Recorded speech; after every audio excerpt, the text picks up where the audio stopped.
Hello everyone, कैसे हैं आप सब। मैं शिवानी आप सभी का स्वागत करती हूं आपके अपने यूट्यूब चैनल शिवानी यादव पर।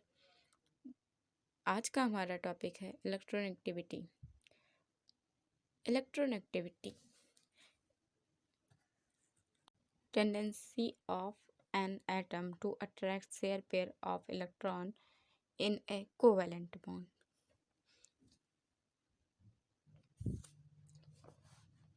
Tendency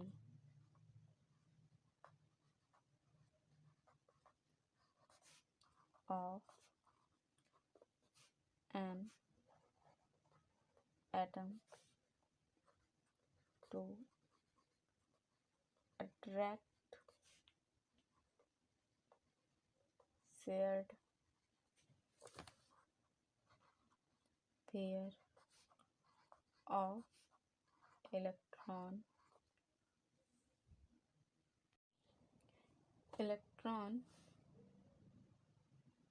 in a covalent bond।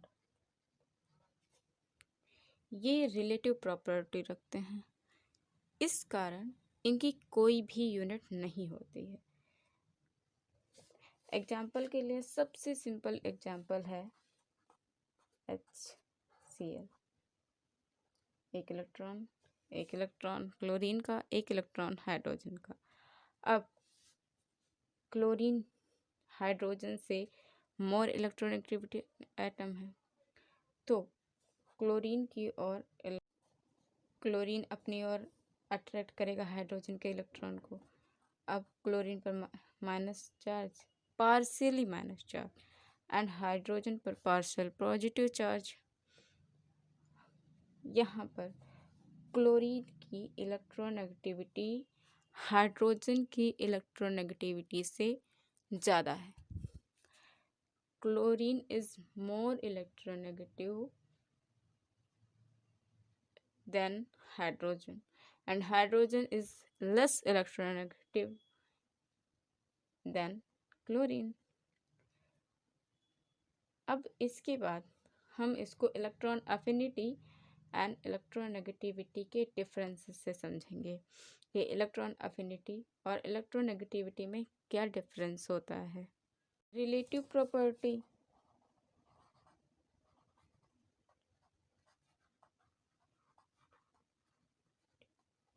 No unit.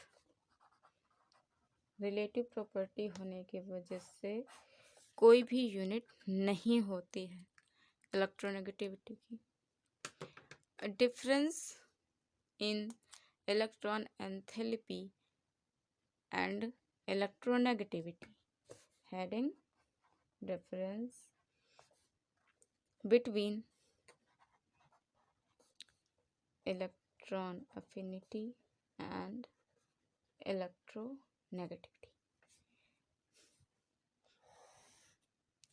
इस साइड लिखेंगे इलेक्ट्रॉन अफिनिटी, इस साइड लिखेंगे इलेक्ट्रोनेगेटिविटी। जो सबसे बड़ा डिफरेंस है वो ये है कि अभी अभी बताया,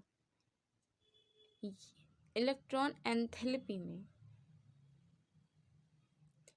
इलेक्ट्रॉन को एक्सेप्ट किया जाता है, बट इलेक्ट्रोनेगेटिविटी में इलेक्ट्रॉन्स को अट्रैक्ट किया जाता है। To accept electron and electronegativity में टू अट्रैक्ट इलेक्ट्रॉन।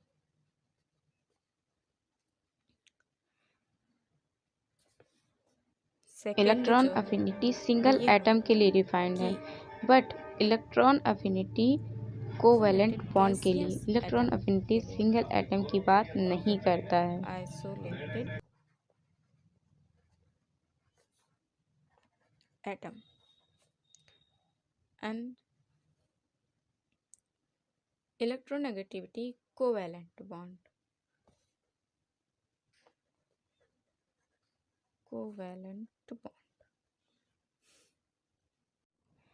थर्ड हमारा जो सबसे अच्छा डिफरेंस है वो ये है कि इलेक्ट्रॉन अफिनिटी की एब्सोल्यूट वैल्यू होती है और इसकी यूनिट भी होती है।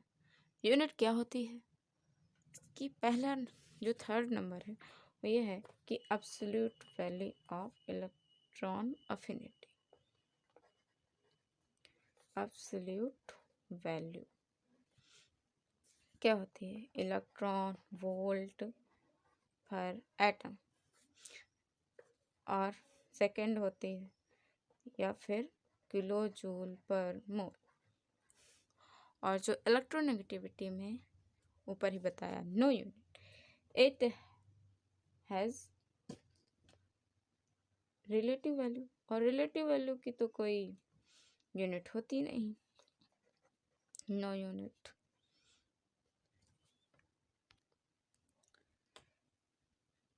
अब हम देखेंगे कि ऐसे कौन से फैक्टर हैं जिस पर इलेक्ट्रोनेगेटिविटी डिपेंड करती है। कुछ ऐसे फैक्टर हैं तो हेडिंग डालते हैं फैक्टर which on which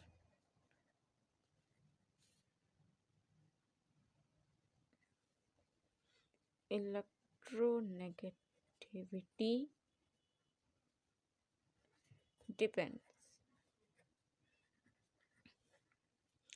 पहला जो फैक्टर है ये बहुत ही इजी और बहुत ही इम्पोर्टेंट है, समझ में आ जाएगा।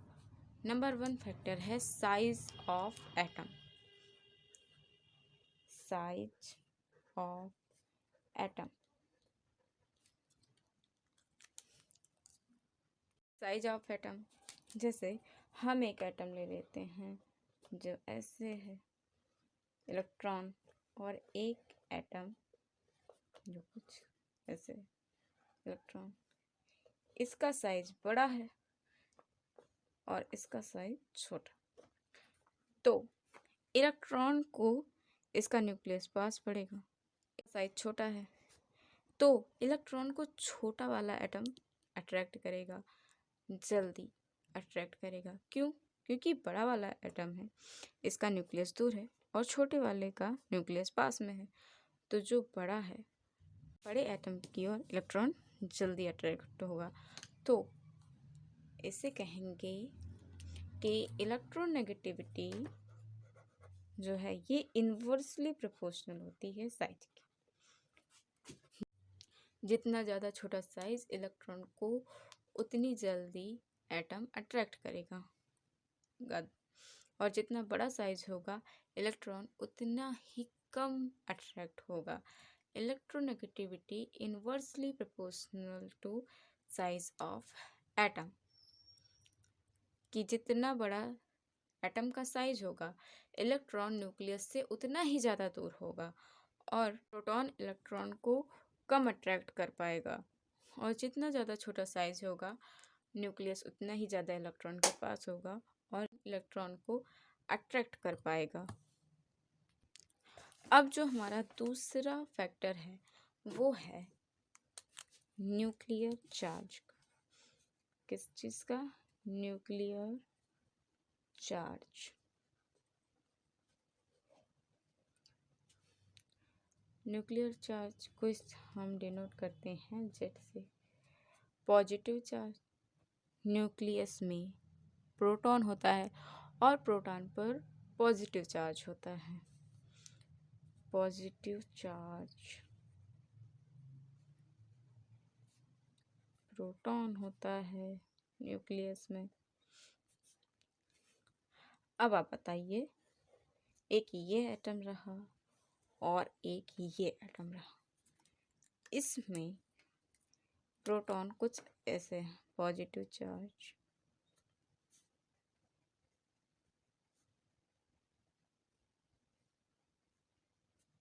Electron, electron. अब आप बताइए कि कौन सा एटम इलेक्ट्रॉन को जल्दी अट्रैक्ट करेगा? तो जाहिर सी बात है ये। क्यों? क्योंकि इसमें पॉजिटिव चार्ज ज़्यादा है, तो ये इलेक्ट्रॉन को जल्दी अट्रैक्ट करेगा और ये धीमे कम अट्रैक्ट करेगा। तो कहेंगे electronegativity directly proportional to nuclear charge.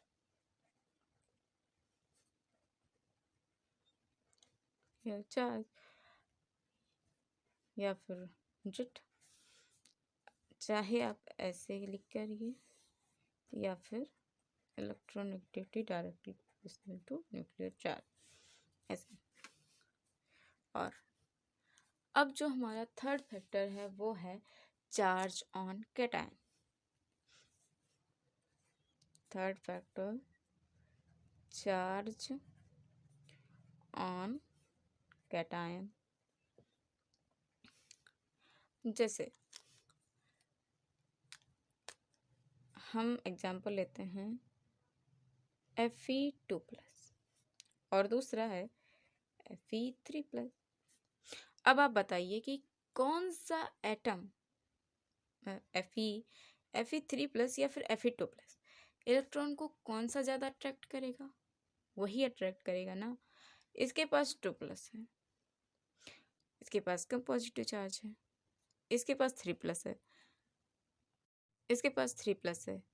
ये इलेक्ट्रॉन को ज़्यादा अट्रैक्ट कर पाएगा। कौन सा? Fe3+। जिस पर पॉजिटिव चार्ज ज़्यादा, वो इलेक्ट्रॉन को ज़्यादा तेज़ी से अट्रैक्ट कर पाएगा, और जिस पर पॉजिटिव चार्ज कम, वो एटम जिस मॉलिक्यूल पर पॉजिटिव चार्ज ज़्यादा होता है वो इलेक्ट्रॉन को उतना ही ज़्यादा तेज़ी से अट्रैक्ट कर पाएगा, और जिस मॉलिक्यूल पर पॉजिटिव चार्ज कम, वो उतना ही कम अट्रैक्ट कर पाएगा। अट्रैक्ट करेंगे लेकिन ज़्यादा तेज़ी से कौन करेगा? जिस पर पॉजिटिव चार्ज ज़्यादा होता है। Electronegativity is directly proportional to positive charge on cation. Positive charge on cation. जो हमारा नेक्स्ट टॉपिक है वो है charge on anion. Charge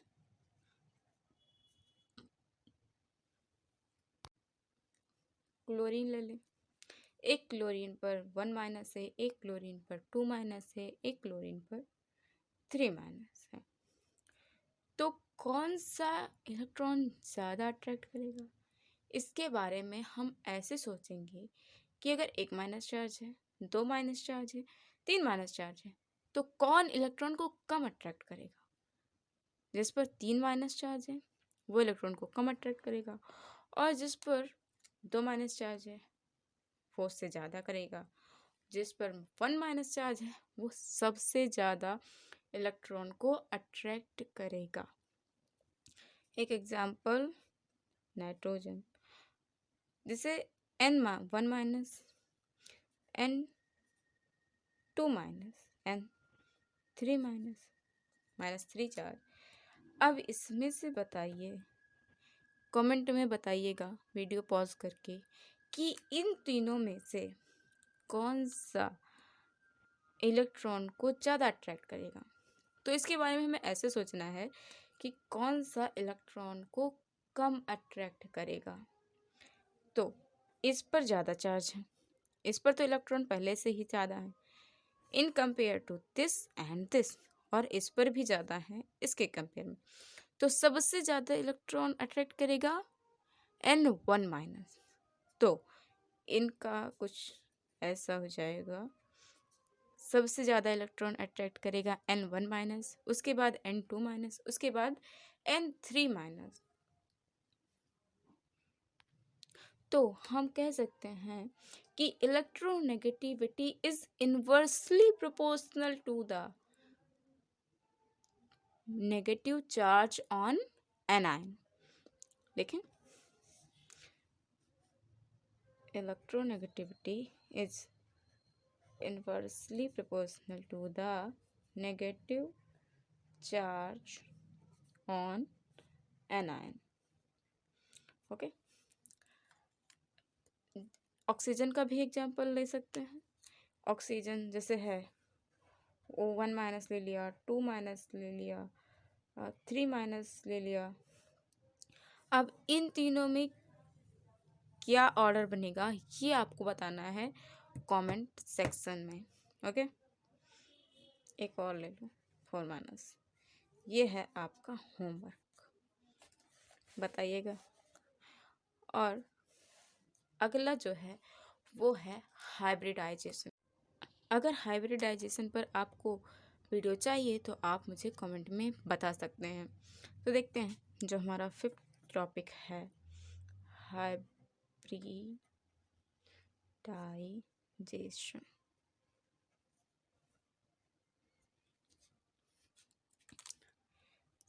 hybridisation कई तरह के होते हैं, SP, SP2, SP3, SP3D, SP3D2, SP3D3। पर अभी फ़िलहाल के लिए हम देखते हैं केवल SP2, SP3। अब इसमें हमें कैसे पता चलेगा कि किस में इलेक्ट्रोनेगेटिविटी ज़्यादा है, SP में है, SP2 में है या फिर SP3 में। हाँ, ये साइन लगा दिया है मैंने तो आपको पता होगा कि SP में है, लेकिन क्यों है ये पता होना ज़्यादा जरूरी इसलिए है क्योंकि जिसमें S का परसेंटेज ज़्यादा होता है उसकी इलेक्ट्रोनेगेटिविटी भी ज़्यादा होती है। अब यहाँ पर एक S एक P तो S 50%। अब सेकंड वाले में एक S2P तो 33.33 अप्रॉक्स परसेंटेज, एंड SP3 इसमें हो जाएगा 25%। तो सबसे ज़्यादा जो है S का जो परसेंटेज सबसे ज़्यादा है वो है SP में। तो सबसे ज़्यादा हाइब्रिड इलेक्ट्रोनेगेटिविटी होगी SP में, उसके बाद SP2 में और फिर SP3 में इलेक्ट्रोनेगेटिविटी ज़्यादा होगी। परसेंटेज ऑफ S देन लिख सकते हैं percentage of S is greater, जिसमें S का परसेंटेज ज़्यादा होगा देन इलेक्ट्रोनेगेटिविटी भी ज़्यादा उसी एटम की होगी। अब देखते हैं कि इलेक्ट्रोनेगेटिविटी का पीरियोडिक टेबल में क्या ट्रेंड है। पीरियोडिक टेबल में हम एक देखते हैं लेफ्ट टू राइट और एक देखते हैं अप टू डाउन। यस, तो trend on periodic table, trend of electronegativity in periodic table, trend of electronegativity in periodic table.